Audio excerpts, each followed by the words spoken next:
UP में किसी भी कुख्यात अपराधी का इलाज योगी फोर्स ऑन द स्पॉट करती है और इसका सबूत बुलंदशहर में देखने को मिला। महज 120 घंटे में योगी फोर्स ने ट्रिपल मर्डर के आरोपी को एनकाउंटर में ढेर कर दिया। लेकिन जानते हैं, योगी फोर्स की राह पर उत्तराखंड की पुलिस भी चलती हुई दिखाई दी और धामी फोर्स लूट हत्या के आरोपी को मुठभेड़ में मार गिराया। अब सवाल यह कि योगी या धामी किसकी बुलेट तेज दौड़ी? आखिर कैसा था योगी और धामी का दी बुलेट शो?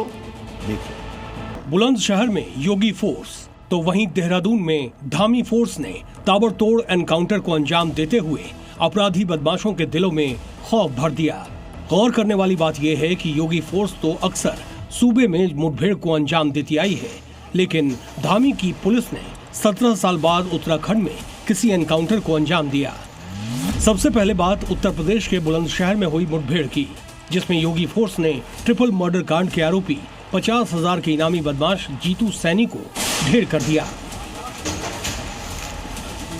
थाना खुर्जा नगर पुलिस के द्वारा 50 हजार के इनामी अभियुक्त भारत सैनी और रिंकू सैनी को गिरफ्तार किया गया है। इन अभियुक्तों के द्वारा दिनांक 25/26 की रात्रि में थाना खुर्जा नगर में मर्डर की घटना को अंजाम दिया गया था। बस जीतू सैनी की यही सनक उसकी मौत की वजह बन गई, क्योंकि हथियारों के शौक और गुस्से में आकर जीतू सैनी ने अपने ही बर्थडे में शामिल 3 लोगों की गोली मारकर हत्या कर दी। दरअसल 25 अप्रैल को जीतू सैनी का बर्थडे था, जिसमें उसके कई दोस्त शामिल हुए। केक काटने के बाद कुछ लोग मुख्य आरोपी जीतू सैनी के चेहरे पर केक लगाने लगे। इस दौरान मनीष नाम के एक युवक से जीतू सैनी की केक लगाने को लेकर कहासुनी हो गई।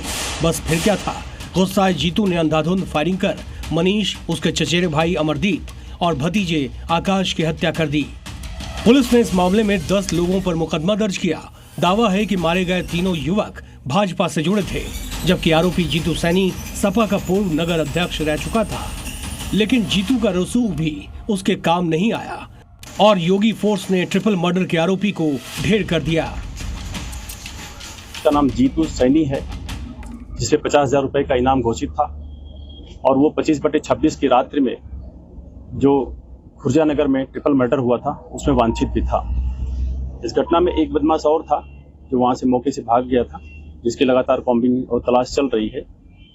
इस घटना में जो और शेष वांछित लोग हैं उनके लिए भी लगातार दबिशें चल रही हैं। दरअसल पुलिस लगातार जीतू को पकड़ने के लिए छापेमारी कर रही थी। सुबह 5 बजे पुलिस ने स्कूटी पर जा रहे जीतू को रोका तो उसने फायरिंग कर दी। जवाबी फायरिंग में उसे 3 गोलियां लगी और इलाज के दौरान उसकी मौत हो गई। इस मुठभेड़ में कुछ पुलिसकर्मी भी घायल हुए। इसमें 2 पुलिसकर्मी जो हमारे इंस्पेक्टर असलम और एक हेड कांस्टेबल मोहित, इनको भी बाह में गोली लगी है, घायल हुए हैं, जिनको यहाँ से प्राथमिक उपचार के बाद डिस्ट्रिक्ट हॉस्पिटल भेजा गया है। 2 लोगों को बुलेट प्रूफ जैकेट में भी गोली लगी है। जीतू की गोली का शिकार बने अमरदीप की पत्नी की मांग है कि अब उसकी फैक्ट्री और जिम पर बुलडोजर प्रहार होना चाहिए, ताकि योगी राज में फिर कोई ऐसी हिमाकत न करे। हमें बहुत तसल्ली हुई है ये सब सुन करके। बस आपसे एक ही विनती है, हाथ जोड़ करके, और इनके जितने भी ये फैक्ट्री और ये जिम वहाँ पे ये सब काम हो रहा है तो बिल्कुल उसको सीज कर दिया जाए, बिल्कुल उस पर बुलडोजर चलवा दो आप। जहाँ एक तरफ योगी फोर्स ने ट्रिपल मर्डर के आरोपी को यमराज के पास भेजा, किसी गुंडे ने कुछ दुस्साहस किया तो उस गुंडे के लिए अगले चौराहे पर यमराज उसका टिकट काटने के लिए जरूर बैठा होगा।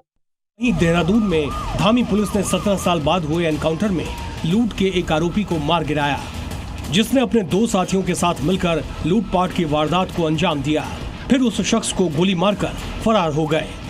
जो गुजरात नंबर की ब्लैक कलर की गाड़ी थी, जिसमें 3 लोग बैठे थे और उसको रोकने के प्रयास में अंधाधुंध फायरिंग करते हुए 2 गोली हमारे SHO के भी लगी है, वो भी घायल अवस्था में, उन्हें भी तत्काल हॉस्पिटल ले जाया गया। जवाबी कार्रवाई में एक बदमाश मारा गया है।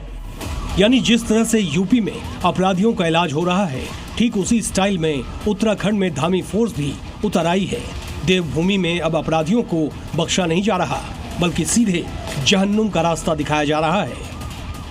हमने ऑपरेशन प्रहार शुरू किया था और उसी का परिणाम आने लगा है। ब्यूरो रिपोर्ट, जी मीडिया।